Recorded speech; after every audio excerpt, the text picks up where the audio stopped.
നിങ്ങള് അതോ അങ്ങനെ പറയാനൊന്നും മടിച്ചിട്ടൊന്നുമില്ല. ആ. പക്ഷെ ഞാൻ പറയേണ്ട സമയത്ത് പറഞ്ഞിട്ടുണ്ട്. പക്ഷെ അന്നാരും അത് വില കൊടുക്കുവോ അതിന് ഇത് ഈ ആരും ശ്രദ്ധിക്കുക പോലും ചെയ്തിട്ടില്ല. അതെന്തുകൊണ്ടായിരിക്കും എന്ന് മൈഥിലി ചിന്തിച്ചിട്ടുണ്ടോ? എനിക്കറിയില്ല. ആണോ? ഒരിക്കൽ പോലും കാരണം മൈഥിലി ഇതുപോലെ ഓപ്പൺ അപ്പ് ആയിട്ട് സംസാരിക്കുന്ന ഒരാളായിട്ട് ഞാൻ അങ്ങനെ എന്ത് ആയിരുന്നു. അതാ പക്ഷെ പറഞ്ഞേ. എന്റെ ശബ്ദം അടച്ചില്ലേ? അതെ. അടപ്പിച്ചില്ലേ? അടപ്പിച്ചു. അതും അടപ്പിച്ചത് ഈ മാധ്യമങ്ങളാണ്. അതെ. അല്ലേ? അതെ. അതായത് ഒരാളെ ഒരു പെൺകുട്ടി എത്ര വയസ്സുള്ള ഒരു പെൺകുട്ടിയാണ് ഇത്രയും സഫർ ചെയ്യുന്നത് ഒരു ഫേക്ക് അല്ലെ ഇത്രയും ഒരാളെ കുറിച്ച് ഇങ്ങനെ വേണ്ടാതിനം പറയുന്നതിനൊക്കെ ഒരു പരിധിയില്ലേ? ഉം. ഒരു പരിധി കഴിയുമ്പോഴത്തേക്ക് നമ്മള് ഉം. തളർന്നു പോവും. ഉം. മനസ്സിലായോ? ഉം. അപ്പൊ ആ തളർച്ചയെന്ന് നമ്മൾ വീണ്ടും ഉയർത്തെഴുന്നേറ്റ് ഉയർത്തെഴുന്നേൽക്കും. വന്നിരിക്കാണ്. ഉം. മരിക്കില്ല. ഉം.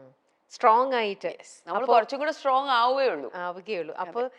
ഇതേപോലെ ഫേക്ക് ന്യൂസ് ആയിട്ടോ ഇങ്ങനെയൊക്കെ മൈഥിലീനെ തളർത്താൻ നോക്കിയ ആൾക്കാരെ ഇന്നിപ്പോ അവർക്കൊരു ആൻസർ എന്നുള്ള രീതിയിൽ വളരെ ബോൾഡ് ആയിട്ട് കംപ്ലീറ്റ്ലി റിഫ്രഷ് ആയിട്ടാണ്. എനിക്ക് ഇപ്പൊ മൈഥിലിക്ക് എന്ന് പറയുന്ന ആൾ മൈഥിലിക്ക് മാത്രമല്ല പറയുന്നത്, ഞാൻ പൊതുവെയുള്ള എല്ലാ എല്ലാവർക്കും പെൺകുട്ടികളോടുമാണ് വേണ്ടിയിട്ട്. പറയുന്നത്. ഉം. അതായത് എന്തൊരു ഇതിനെയും ഫേസ് ചെയ്ത് ഉം. നിങ്ങള് അത്രയും നിങ്ങൾക്ക് മാത്രമേ നിങ്ങളെ സ്ട്രോങ് ആക്കാൻ പറ്റത്തുള്ളൂ. പറ്റുള്ളൂ. അപ്പം നിങ്ങൾ എന്ത് കാര്യം കാരണം കുറേ സ്ട്രഗിൾ ചെയ്യുന്ന പെൺകുട്ടികളുണ്ട്. ഇത് പുറത്ത് പറയാത്തതും പുറത്ത് ഇതാത്ത കുറേ അതെ. കുട്ടികളുണ്ട്. അതെ. ഇതൊക്കെ പുറത്ത് പറയണം. ഉം. പറഞ്ഞാൽ മാത്രമേ നിങ്ങൾക്ക് നല്ലൊരു അല്ലെങ്കിൽ നിങ്ങൾ അതിനെ ഓവർകം ചെയ്യാനും ഇത് ചെയ്യാനും ഒക്കെ പറ്റത്തുള്ളൂ. ഇപ്പൊ എന്തൊക്കെ ന്യൂസസും ഇതൊക്കെയാണ് നമ്മൾ കാണുന്നത്.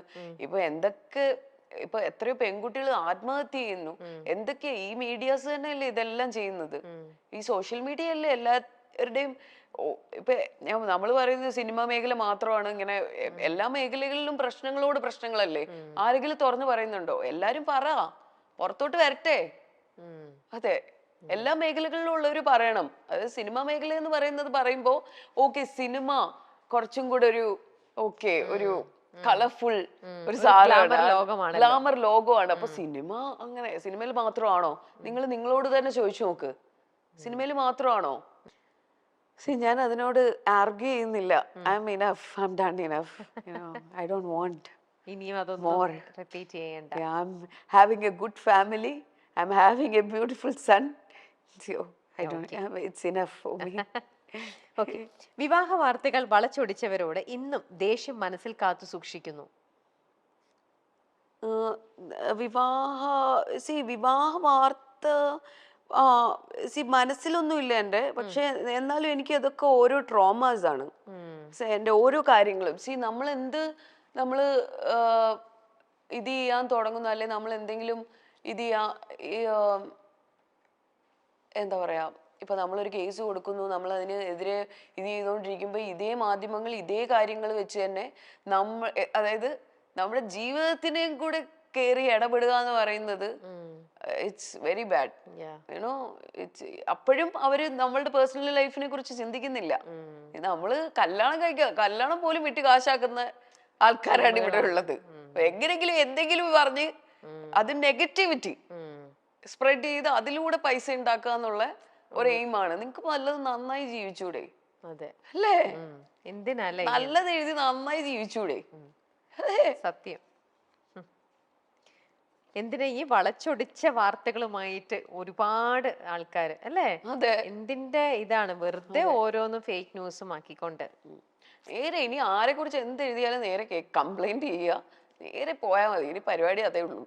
അല്ലാണ്ട് ബാക്കി ഒരു പരിപാടിക്ക് നിൽക്കരുത്. ഡയറക്റ്റ് കംപ്ലൈന്റ് ചെയ്യുക, പരിപാടി ഇത് ചെയ്യുക. അല്ലാണ്ട് ഇതും പറഞ്ഞ് നമ്മൾ വിചാരിക്കും ഓക്കെ കുറച്ച് ഇനി ഇവര് നിർത്തുമായിരിക്കും. ഇവര് നിർത്തൂല. ഇവര് ഒരാളെ ഒരു ഇരയെ കിട്ടിയ പോലെയാണ് അവർക്ക്. അവരങ്ങോട്ട് മെഴുകുകയാണ് അതിനകത്തിട്ട്. അവരിങ്ങനെയൊക്കെ ചെയ്യുമ്പോ അവര് വിചാരിക്കുന്നില്ല എത്രത്തോളം മറ്റേ പേഴ്സണലിനെ വേദനിപ്പിക്കുന്നുണ്ട്. അവര് പോകുന്ന മെന്റൽ ആ ഒരു ട്രോമ ഇതൊന്നും ഒരിക്കലും അവര് ചിന്തിക്കുന്നതേ ഇല്ല. മെന്റലാണ്. അത്തരം വിഭാഗക്കാരെന്ന് പറയുന്നതേ ഒരു മെന്റലാണ്. അപ്പൊ ആ മെന്റൽ ഇതിനകത്തോട്ട് നമ്മൾ ചെന്ന് പെടാതിരിക്കുക. Because it makes us mental. മനസ്സിലാവുന്നുണ്ടോ? ശരിക്കും അതാണ്. അപ്പൊ അതിനകത്തോട്ട് ചെന്ന് പെടാതിരിക്കുക എന്നുള്ളതാണ് നമ്മൾ ശ്രദ്ധിക്കേണ്ടത്. അതെ. അവര് ചെയ്യുന്നതിന്റെ അവർക്ക് കിട്ടിക്കോളും. അതെ. പണ്ടൊക്കെ പിന്നെ ആണല്ലേ? സിനിമയിൽ നിന്നും മാറ്റി നിർത്തലുകൾ ഉണ്ടായെന്ന് വിശ്വസിക്കുന്നുണ്ടോ? വിശ്വസിക്കുന്നുണ്ട്. ഉണ്ട്. ഉം. മാറ്റി നിർത്തലുകൾ ഉണ്ടായിട്ടുണ്ടാവാം. കാരണം അതുകൊണ്ടല്ലേ ഈ ചാൻസസ് ഒക്കെ നമുക്ക് അങ്ങോട്ടും ഇങ്ങോട്ടും ഒക്കെ മാറി പോകുന്നത്. പിന്നെ അതൊക്കെ നമുക്ക് ഒരിക്കലും ക്ലെയിം ചെയ്യാൻ പറ്റൂല. ചിലപ്പം ആ, ആ, ഞാൻ പറയുന്നില്ലേ, ഒരു സ്ക്രിപ്റ്റ് ഇപ്പൊ ഞാൻ പറഞ്ഞില്ലേ, ഒന്ന് ഒരു വിഭാഗം ആൾക്കാർക്കോ അവർ ആ പടത്തിൽ വേണ്ട, അവർ ഈ പടത്തിൽ വേണ്ട എന്ന് തീരുമാനിച്ചതാണ് അവരൊരു സർക്കിള്. പിന്നെ ഒരു വിഭാഗം ആൾക്കാരെന്ന് പറയുന്നത് ചിലപ്പം ആ സ്ക്രിപ്റ്റില് നമ്മൾക്ക് ഒരു ക്യാരക്ടർ ഉണ്ടാവില്ല. അത് അവരുടെ കുറ്റമോ നമ്മുടെ കുറ്റമോ അല്ല. അവർ എഴുതി വരുന്ന സ്ക്രിപ്റ്റിനകത്ത് ആ ക്യാരക്ടർ നമ്മൾ ആപ്റ്റ് ആവൂല. അപ്പൊ അവർക്ക് ഒരിക്കലും നമ്മളെ ഇത് ചെയ്യാൻ പറ്റൂല. അത് അവരെ കുറ്റപ്പെടുത്തിയിട്ടോ നമ്മൾ ഇത് ചെയ്തിട്ടോ കാര്യമില്ല. അപ്പം അങ്ങനത്തെ ഒരു മനഃപൂർവ്വമായിട്ട് നമ്മളെ മാറ്റുന്നതും ഉണ്ടാവും. ചിലപ്പോ ഇതുപോലത്തെ സാഹചര്യങ്ങൾ കാരണം നമുക്ക് അവിടെ മാറ്റി നിർത്തുന്നു എന്നൊക്കെ പറയുന്നത് എനിക്ക് ഒരു പിടിയില്ല കേട്ടോ, എനിക്കറിയില്ല. പക്ഷെ നമ്മള് എന്തൊക്കെ ഇപ്പൊ എത്രയോ സ്ത്രീകൾക്ക് വേണ്ടി പ്രവർത്തിക്കുന്നവരും പുരുഷന്മാർക്ക് വേണ്ടി പ്രവർത്തിക്കുന്നവരും എല്ലാരും ഉണ്ട്. എന്നാൽ ഒരാള് വിചാരിച്ചാൽ നമുക്ക് ഏതെങ്കിലും ഒരു സ്ത്രീക്ക് ഒരു ഇത് പറ്റിക്കഴിഞ്ഞു, എന്തെങ്കിലും അല്ല ബുദ്ധിമുട്ട് ഉണ്ടായി, അവരെ ഒന്ന് കൈപിടിച്ച് തിരിച്ച് കൊണ്ടുവരാം എന്നാരും ചിന്തിക്കുന്നില്ലല്ലോ. എന്നാരും ചിന്തിക്കുന്നില്ലല്ലോ. ആരും യു ഹെൽപ്പ് ഈച്ച് അതേഴ്സ്. നിങ്ങളെ തന്നെ സംരക്ഷിക്കുവോ? ഇല്ലല്ലോ. നിങ്ങൾ തമ്മില് ഇല്ല, എനിക്ക് തോന്നുന്നില്ല. അല്ലേ? What do you think? അതെ, കറക്റ്റ് ആണ്. എല്ലാരും ഇങ്ങനെ സപ്രസ് ചെയ്യാൻ എല്ലാവർക്കും ഭയങ്കര സന്തോഷാണ്. കൈ പിടിച്ച് അതെ, ഓക്കെ നാളെ നീ വാ, നീ കേറി വാ എന്ന് പറയുന്ന ആരെങ്കിലും ഉണ്ടോ? ഈ സ്ത്രീ സമൂഹത്തിലുണ്ടോ? സ്ത്രീകളിലുണ്ടോ? പുരുഷന്മാരിലുണ്ടോ? അത് നമ്മൾ ഒറ്റയ്ക്ക് വരണം. ഫേമസ് അവാർഡ് ഷോയ്ക്ക് അപ്പൊ ഞാൻ ആ സമയത്ത് പ്രഗ്നന്റ് ആണ്. അപ്പൊ അതിന് മുന്നിലത്തെ ഫസ്റ്റ് ഡേ എന്തോ എവിടെയാ ക്രൗണിലോ എന്തോ അതിന്റെ ഒരു ഇതുണ്ട്. അപ്പൊ അതിന് വരുവാണെന്നുണ്ടെങ്കിൽ ബാക്കി പിറ്റേന്ന് മറ്റേ ഇത് വരിക. അപ്പൊ ഞാൻ പറഞ്ഞു, ഞാൻ എന്തായാലും ക്രൗണിൽ വരാൻ പറ്റൂല, ഞാൻ ഡയറക്റ്റ് അവാർഡിന് വന്നോളാം എന്ന് പറഞ്ഞു. അത് കഴിഞ്ഞിട്ട് പുള്ളി എന്നെ വിളിച്ചില്ല. അപ്പൊ ഞാൻ ചോദിച്ചു, അപ്പൊ ഇതൊക്കെ കഴിഞ്ഞിട്ട് പുള്ളി എന്നെ വിളിച്ചു. അപ്പൊ ഞാൻ ചോദിച്ചു, നിങ്ങൾ എന്തിനാണ് എന്നെ വിളിക്കുന്നത്? അപ്പൊ പറഞ്ഞു ഇതുപോലെ. അത് ഞാൻ പറഞ്ഞു, നിങ്ങൾ ഇവിടുന്ന് ഞാൻ കണ്ടു, ഞാൻ ആർട്ടിസ്റ്റിനെയൊക്കെ ഇവിടുന്ന് കണ്ടു, ഇവിടെ രണ്ടു. അപ്പോൾ എൻ്റെ അടുത്ത് പുള്ളി പറഞ്ഞ ഒരു ഡയലോഗുണ്ട്. പുള്ളി പറഞ്ഞത്, സോഷ്യൽ മീഡിയയിൽ ഇത്ര ഫോളോവേഴ്സ് ഉള്ളവരെയാണ് അവിടുന്ന് അവാർഡ്സിന് വിളിക്കുന്നതെന്ന്. അപ്പൊ ഞാൻ ചോദിച്ചു, അതെയോ? ഓക്കെ. ഞാൻ പറഞ്ഞു, നാണോ ഇല്ലല്ലോ തനിക്ക്? ഇത് പറയാനുള്ള നാണം ഉണ്ടോ?